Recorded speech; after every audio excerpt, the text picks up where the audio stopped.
Durante los primeros meses de 1807, Buenos Aires no pensaba en otra cosa que la inminente llegada de los refuerzos ingleses.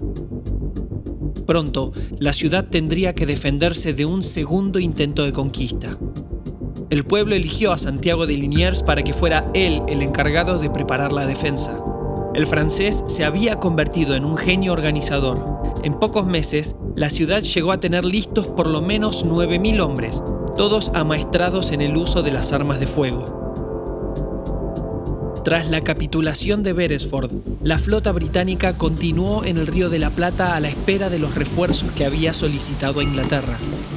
Cuando las 110 velas de la Gran Armada Británica se divisaron en el horizonte, este espectáculo, capaz de intimidar a los más aguerridos, no causó el menor recelo entre los colonos de Buenos Aires. En enero de 1807, los ingleses empezaron a bombardear Montevideo y al poco tiempo tomaron la ciudad.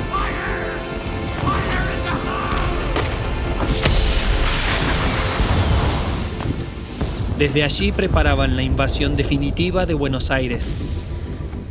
Santiago de Liniers, que había viajado a Montevideo para asistir en la defensa, volvió a Buenos Aires y se presentó ante el Cabildo a última hora del 4 de febrero de 1807. Debo informarles que Montevideo ha caído. No desesperéis, sabíamos que ese día llegaría, pero debemos apresurar los preparativos. En los días siguientes, todos los caños pluviales y utensilios domésticos fueron fundidos para ser convertidos en balas. La pólvora fue transportada desde Chile y el Alto Perú. Los vecinos cosían uniformes y asistiendo en todos estos esfuerzos estaba el cuerpo municipal, que establecía hospitales y montaba cuarteles. Esta vez, Buenos Aires se estaba preparando para presentar batalla. Estás escuchando Oíd Mortales, la historia de nuestra independencia y de los héroes que se animaron a soñar con nuestra libertad. Capítulo 2. La defensa.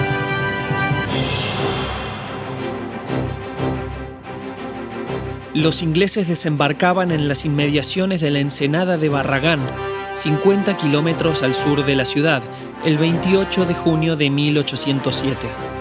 Algunos días después, el 2 de julio a la mañana, Santiago de Liniers se había posicionado en el sur de la ciudad, formando con toda la guarnición, entre 7 y 8.000 hombres.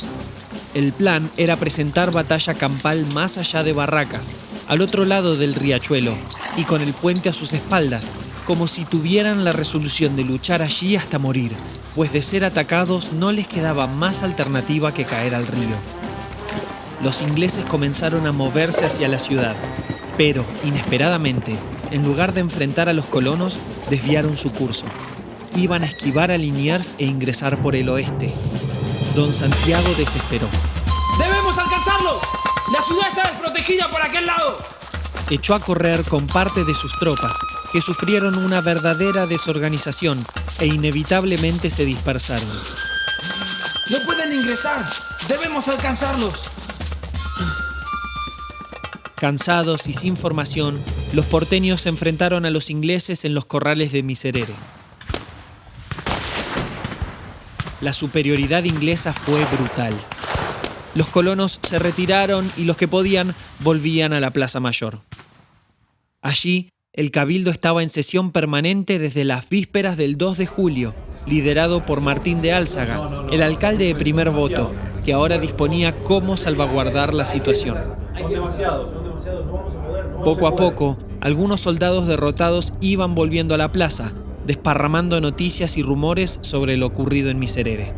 Don Martín, los ingleses se están reuniendo en Miserere. ¿Qué sucedió con el general Liniers? No lo sabemos, señor. No fue visto después del combate. Santiago de Liniers ya debía haber vuelto. Los miembros del cabildo se esperaban lo peor. La angustia se anudaba en las gargantas de los hombres del cabildo. Pero Martín de Álzaga tomó la palabra. No podemos detenernos. Debemos reconcentrar nuestras tropas. Toda la artillería que tenemos en retiro, urgente, debemos concentrarla en la plaza. Ordene a los vecinos que se ocupen de iluminar las cuadras. En caso de que nos ataquen de noche, Los ingleses no tendrán ventaja de la oscuridad. En la Plaza Mayor se montaban defensas improvisadas, teniendo en cuenta la nueva posición del enemigo. Trincheras y fosas se terminaban de excavar en la madrugada del 3 de julio y la artillería, que estaba distribuida en los suburbios de forma aislada, fue conducida a la Plaza Mayor, a la que se fortificaba, además, de todas las formas imaginables. Junto con las primeras luces del alba, aparecieron las azoteas coronadas de gente y abundantemente provistas de cuanto podía ser arrojado con probabilidad de causar daño. Era el vecindario que, organizado y enardecido, se mostraba resuelto a disputar el terreno, casa por casa, cerco por cerco, palmo por palmo. En esa ejemplar disposición de espíritus es que se vio finalmente un cuerpo de 1000 hombres que marchaban hacia la plaza y estaban dirigidos por el mismísimo Santiago de Liniers. Su aparición fue saludada con estrepitosos aplausos en las calles y en los cuarteles. Las gentes, los soldados, las señoras mismas corrían en tropel al fuerte para convencerse por sus propios ojos de tanta felicidad, y todos se abrazaban teniéndose ya por invencibles desde que el querido general estaba a la cabeza de su pueblo.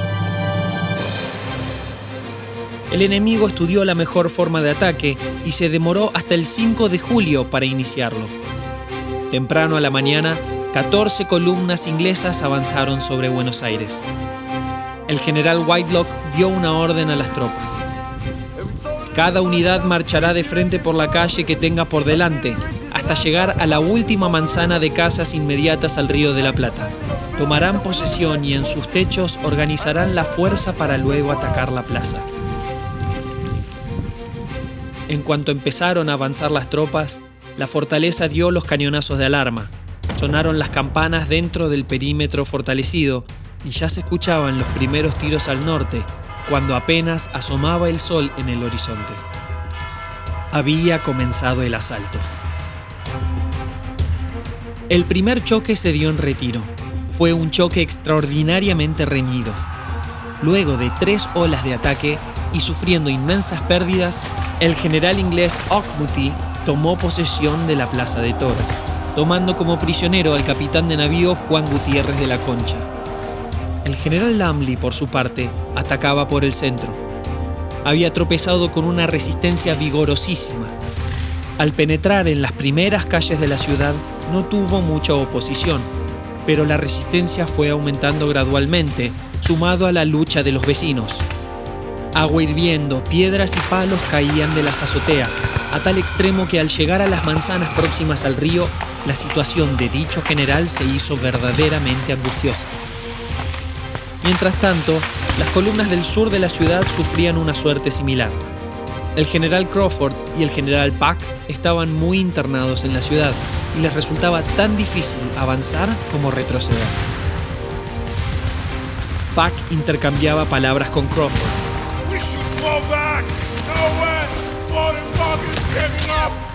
Crawford apuntó a la iglesia Santo Domingo, indicando que debían ocuparla.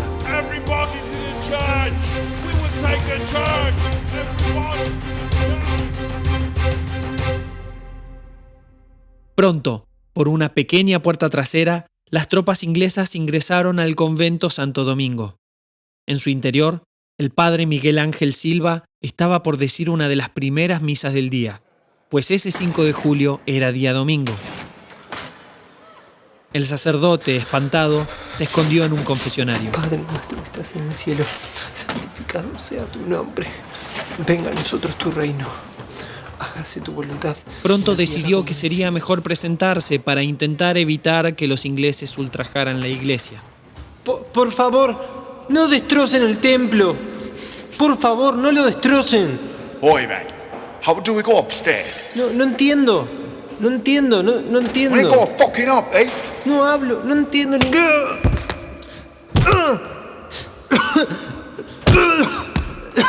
We need to go up. Por favor. Un soldado había encontrado la forma de subir a la torre. Allí flamearon las banderas inglesas, creyendo ser victoriosos por tomar un punto estratégico de la ciudad. pero la alegría duraría poco.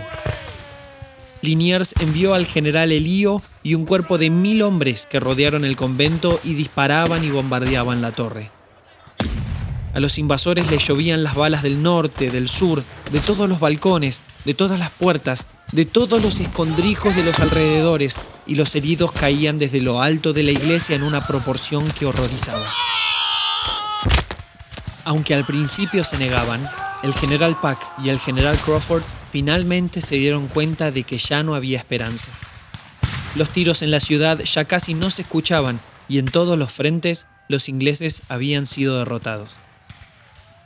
El día llegaba a su fin y los ingleses habían perdido más de 3000 hombres entre prisioneros, muertos y heridos. Liniers se disponía a ofrecerle a los ingleses la devolución de todos sus prisioneros a cambio de abandonar Buenos Aires. Y tras la insistencia de Martín de Álzaga, también exigió el desalojo de la ciudad de Montevideo dentro del plazo de 2 meses. Tras la rendición de los invasores, el júbilo se apoderó de cada plaza, cada casa, cada templo de la ciudad de Buenos Aires. La Plaza Mayor pasaría a ser llamada Plaza de la Victoria para recordarle a todos los porteños que ellos mismos, sin ayuda de la Madre España, pudieron defender a su tierra ante el ejército más poderoso del mundo. La victoria de las invasiones inglesas iniciaría una sucesión de eventos que resultarían, algunos años después, en la independencia del pueblo argentino. Pues nadie que haya comprendido cabalmente el poder que tiene adentro suyo, se conforma con volver a vivir subyugado.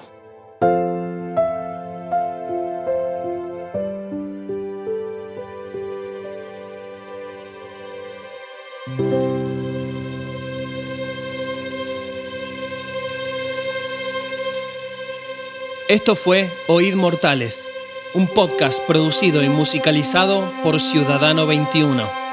Una serie de 12 capítulos que relata hechos históricos de nuestra revolución.